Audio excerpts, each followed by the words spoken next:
नमस्कार, city post में आपका स्वागत है। मैं हूं श्रीकांत प्रत्युष। आपके जहन में सवाल जरूर उठ रहा होगा कि लगातार जिस तरह से चिराग पासवान के स्टैंड बदल रहे हैं या चिराग पासवान के तेवर तल्ख होते जा रहे हैं, उसका मतलब क्या है। इसको समझने के लिए आपको 2005 में चलना पड़ेगा, पीछे जाना पड़ेगा, फ्लैशबैक में जाना पड़ेगा। 2005 के चुनाव पर गौर फरमाएंगे तब पता चलेगा कि चिराग पासवान की रणनीति क्या है, वो किस तरह से नीतीश कुमार को शिकस्त देना चाहते हैं। 2005 के विधानसभा चुनाव की तर्ज पर ही चिराग पासवान नीतीश कुमार को शिकस्त देना चाहते हैं।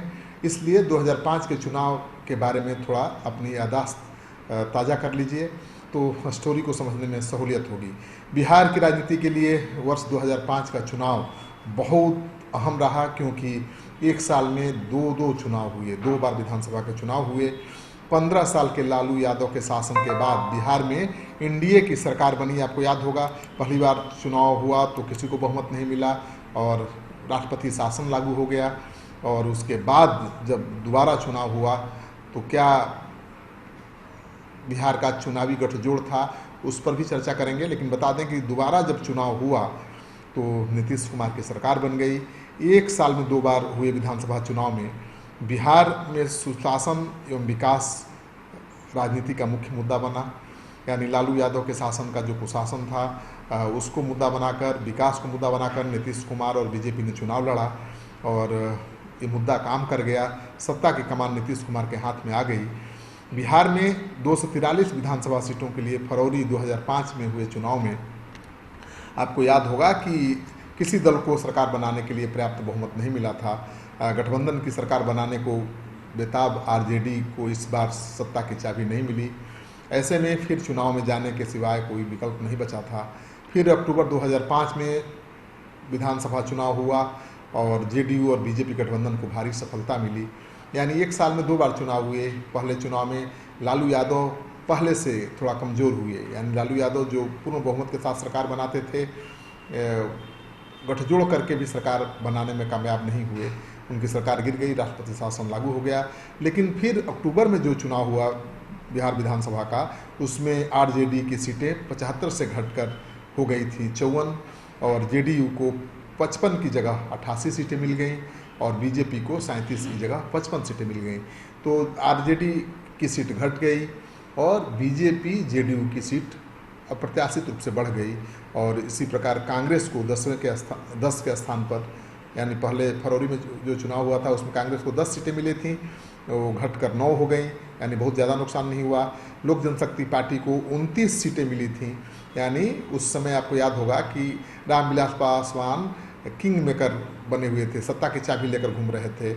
तो उनकी पार्टी को 10 सीटों से संतोष करना पड़ा। 29 की जगह पर केवल 10 सीटें मिली। लेकिन क्या गठजोड़ था, आपको याद होगा कि इस चुनाव में गठजोड़ अजीब सा था। इस चुनाव में कांग्रेस का गठजोड़ आरजेडी और एलजेपी दोनों से था, लेकिन एलजेपी का आरजेडी से कोई गठजोड़ नहीं था और आरजेडी का एलजेपी से कोई गठजोड़ नहीं था।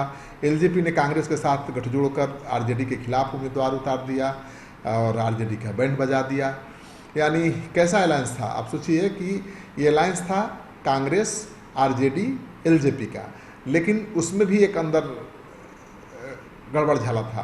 कांग्रेस का आरजेडी एलजेपी दोनों से अलायंस था, लेकिन एलजेपी का कांग्रेस से अलायंस था, आरजेडी से अलायंस नहीं था। तो एलजेपी ने आरजेडी के खिलाफ उम्मीदवार उतार दिए, कांग्रेस के खिलाफ नहीं उतारा। आरजेडी को भारी नुकसान हो गया, कांग्रेस को तो कोई फायदा नहीं हुआ। एलजेपी की सीटें भी चली गई। लेकिन लालू यादव को जो फरवरी में चुनाव में 75 सीटें मिली थी, वो घटकर 54 पर पहुंच गई। यानी लालू यादव को भारी नुकसान पहुंचा दिया।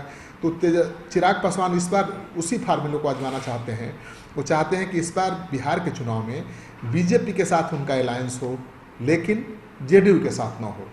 तो बीजेपी को फायदा पहुंचाना चाहते हैं। अगर वो बीजेपी के साथ अलायंस करके चुनाव लड़ते हैं तो बीजेपी और का अलायंस तो जेडीयू से भी हो गया, जीतन राम मांझी से भी हो गया, एलजेपी से भी हो गया।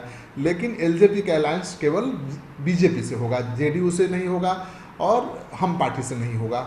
मतलब साफ है कि नुकसान हम पार्टी को होगा और जेडीयू को होगा और फायदा सबसे ज़्यादा बीजेपी को होगा। तो चिराग पासवान की जो रणनीति है कि अपने दल को नुकसान पहुंचाकर भी बीजेपी को फायदा पहुंचाना है और नीतीश कुमार को राजनीतिक रूप से कमजोर कर देना है, उनको हर सीट पर हराना है, ये है रणनीति चिराग पासवान की।